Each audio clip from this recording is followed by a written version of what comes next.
मंगलम पुंडरीकाक्ष मंगलाय तनोहरी। बाबू बॉबी के डालो माला।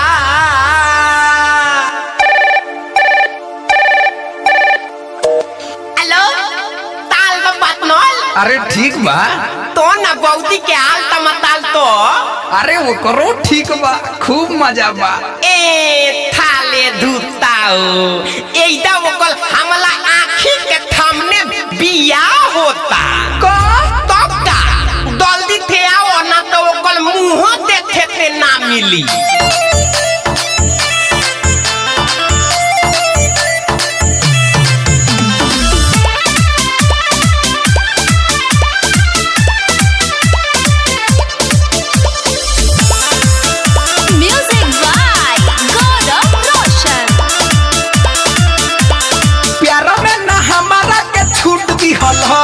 बोकाऊ बना के लूटली हलस।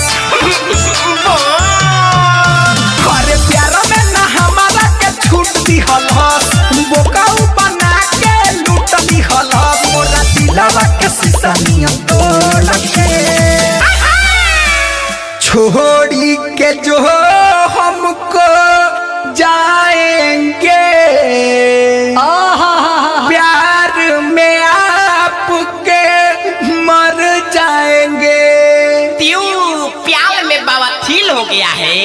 अरे बात साला लभर शादी करो तो बिहिया भाई हमरा के छोड़ के जान शादी करो तो बिहिया भाई हमरा के छोड़ के। ए बिया बोलम बाबा के ध्यान खोलो।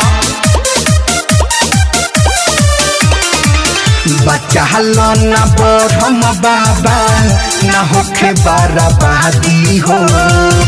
आज भरला रोक दो ना लो भर के शादी हो।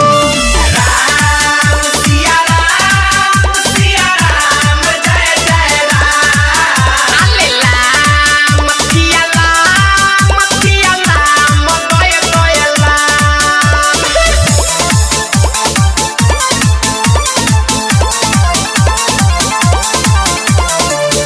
माजा मोर बुए गोरी पिया संग जहा के हम तो एने रोवतानी ही कभर पिटा के।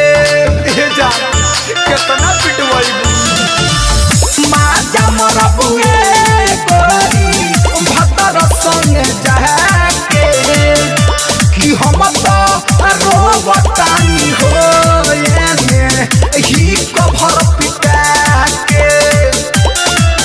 दिल पियावा से अपना जोड़ के। बाबू सातवां फेरा भी संपन्न हुआ। या लीजिए लगाइए सिंदूर और कन्या को ले जाइए दूर।